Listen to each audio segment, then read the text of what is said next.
Hello, BookTube, and welcome back to our read-along of Jane Austen's Pride and Prejudice. This is really the older and wiser sibling of a read-along because I'm reading you the book out loud, and we are also then talking about it. I'm interposing all of my Steve-ish opinions, and you're responding with a bunch of yours. And we have reached the end. We are at chapter 61. This is the end of Pride and Prejudice. So let's see how Jane Austen wraps up this novel that we have all gone through. Happy for all her maternal feelings was the day on which Mrs. Bennet got rid of her two most deserving daughters. With what delighted pride she afterwards visited Mrs. Bingley and talked of Mrs. Darcy may be guessed.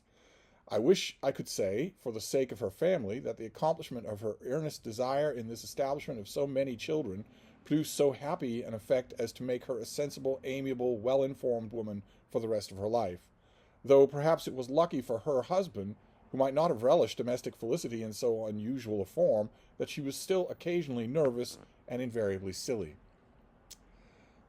The introduction of a narrating I.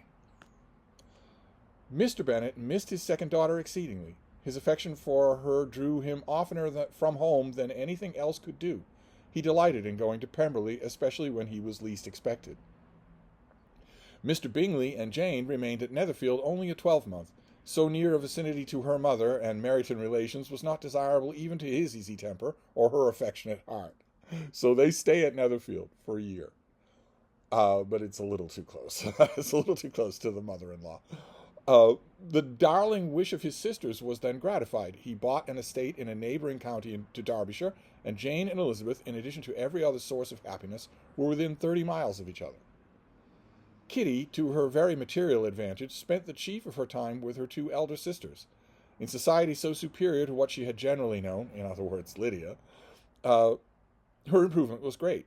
She was not of so ungovernable a temper as Lydia, and removed from the influence of Lydia's example, she became, by proper attention and management, less irritable, less ignorant, and less insipid.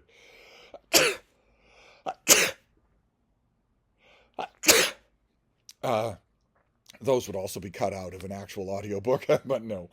From the farther disadvantage of Lydia's society, she was, of course, carefully kept. And though Mrs. Wickham frequently invited her to come and stay with her, with the promise of balls and young men, her father would never consent to her going. Mary was the only daughter who remained at home, and she was necessarily drawn from the pursuit of accomplishments by Mrs. Bennet's being quite unable to sit alone. Mary was obliged to mix more with the world, but she could still moralize over every morning visit, and as she was no longer mortified by comparisons between her sister's beauty and her own, it was suspected by her father that she submitted to the change without much reluctance. Poor Mary. She's all by herself. So where is Kitty? Is she shuttling between Jane's household and Elizabeth's household? Does she spend a lot of time at Pemberley? As for Wickham and Lydia, well, this is not going to be a surprise to you. As for Wickham and Lydia, their characters suffered no revolution upon the marriage of her sisters.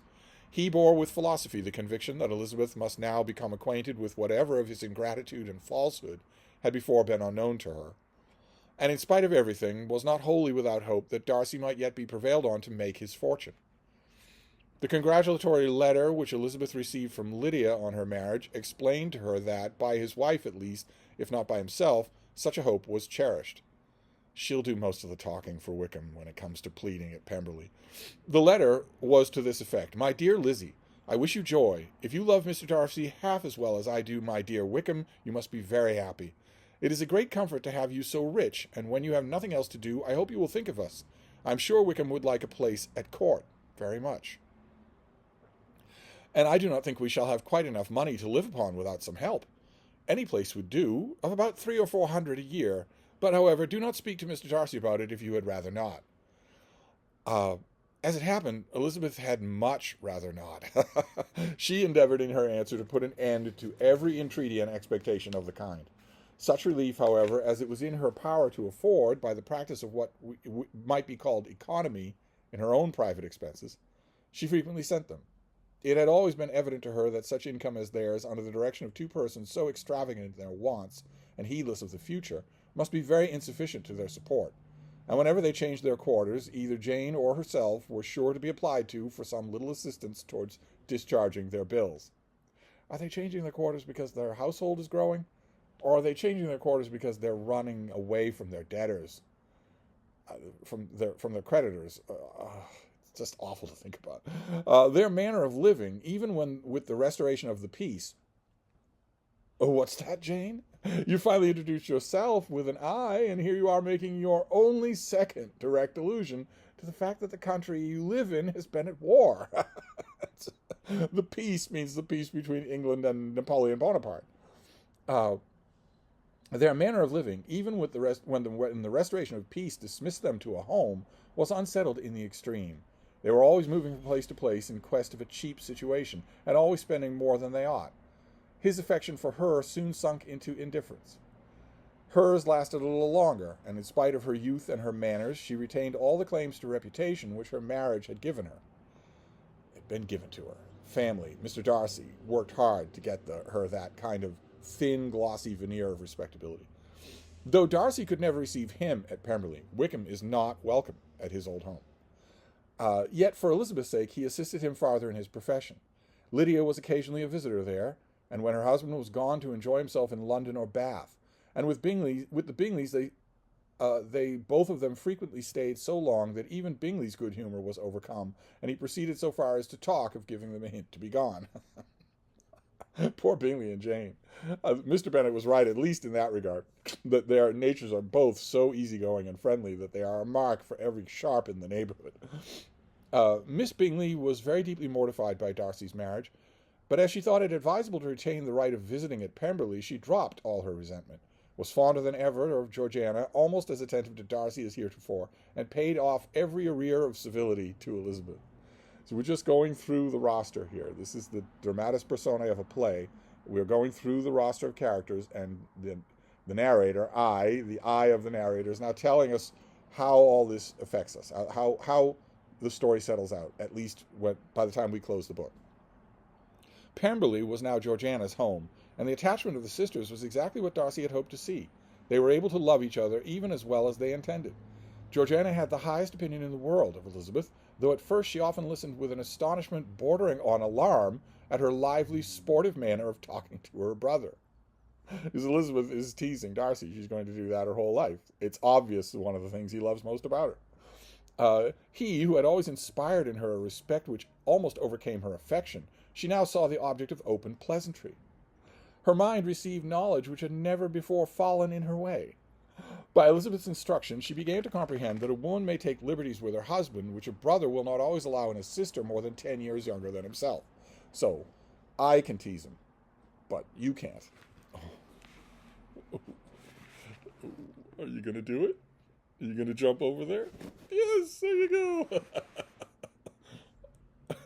There you go. Oh. Oh, goodness. Oh, goodness gracious. Oh. Why not let the reading get interrupted one last time by the star of the show? What are you doing, baby? Huh? Okay. Lady Catherine. In the dream casting of this novel that people have been doing in my email ever since we started, first of all, I found it hilarious that the dream casting has been entirely done from the ranks of BookTube. No one's gone to Hollywood. None of you have gone to Hollywood. You've instead dreamcast this novel from the ranks of BookTube.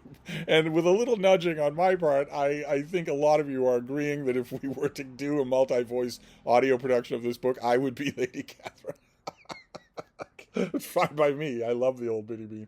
Lady Catherine was extremely indignant on the marriage of her nephew, and she gave way to all the genuine frankness of her character in her reply to the letter which announced its arrangement. She sent him language so very abusive, especially of Elizabeth, that for some time all intercourse was at an end. But at length, by Elizabeth's persuasion, he was prevailed on to overlook the offence and seek a reconciliation, and after a little further resistance on the part of his aunt, her resentment gave way, either to her affection for him or her curiosity to see how his wife conducted herself, and she condescended to wait on them at Pemberley in spite of that pollution which its woods had received, not merely from the presence of such a mistress, but from the visits of her uncle and aunt from the city. There's nothing at all to be objected to in Mr. and Mrs. Gardiner. Nothing at all. But notice here, the break would not have been mended by Darcy. He's already told us about himself. He's told us that himself, that when he is offended against, he's glacially slow to repair the breach. He would not have done it. For his own aunt, Elizabeth has to do it. With the Gardiners, they were always on the most intimate terms. Darcy, as well as Elizabeth, really loved them, and they were both ever sensible to the warmest gratitude towards the person who, by bringing her into Derbyshire, had been the means of uniting them. The end. I joined a million commentators on this book for 2 centuries in saying that this is an extremely low-key ending to a book that has one of the most famous opening lines in all of English literature. It's an extremely low-key ending. We are just wrapping things up. What happened to the Bennett girls? What happened to the Bennett parents? What happened to Lady Catherine de Bourgh? We don't get a final notice of Charlotte Lucas, but we've pretty much already settled with the Lucases right there. She's going to have a child, probably the first of many. Mr. Collins will... They got out of town while Lady Catherine was in a towering rage, but they'll go back. And as Lady Catherine is reconciled to Darcy's marriage to Elizabeth, so will she be reconciled with them. So we can assume that all will be well for the Lucases, at least as well as you can be for Charlotte Lucas, who mortgaged her entire future happiness. Maybe she'll find smaller, genuine happinesses of her own. That's what you start to think. You start to think about, okay, well, I was going to wonder about all of these characters, and this is where the narrator, the eye of the narrator, leaves the story.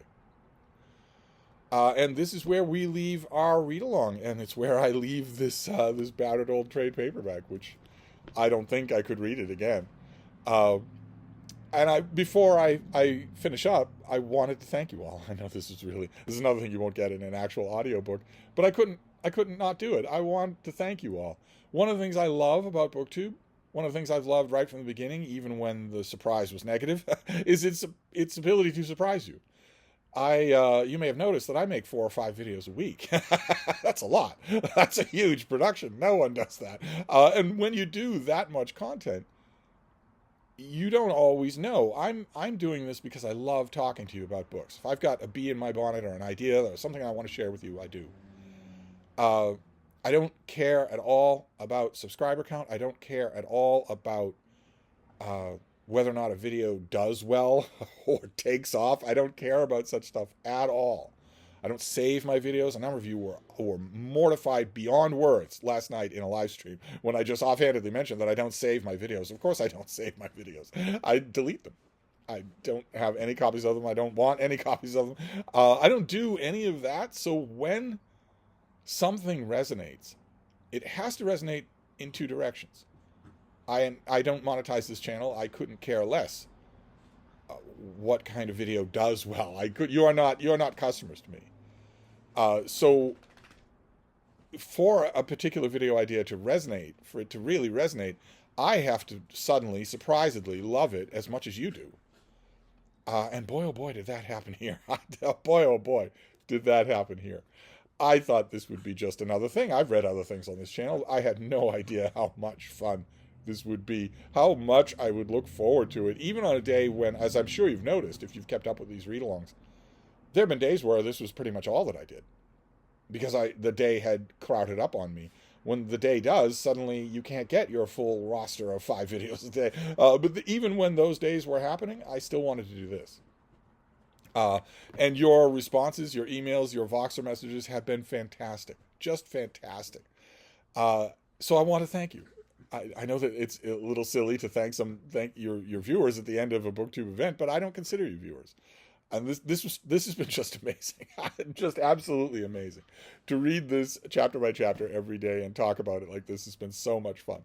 It's reminded me a lot of teaching this book, but there have been other elements involved as well. Of course, when I taught this book, there was no such thing as email, so I was getting people's reactions in class on the fly, and then the next week, after a week of thinking about it. There's a little bit different there between having actual conversational exchange. But the long and the short of it is I had a blast doing this, an absolute blast. So thank you again. And we are now done with Dealings in Meryton. We are done with Pride and Prejudice. I'm going to miss it. But we'll do this again. So I'll wrap this up for now, and I will see you next time. Thank you, BookTube.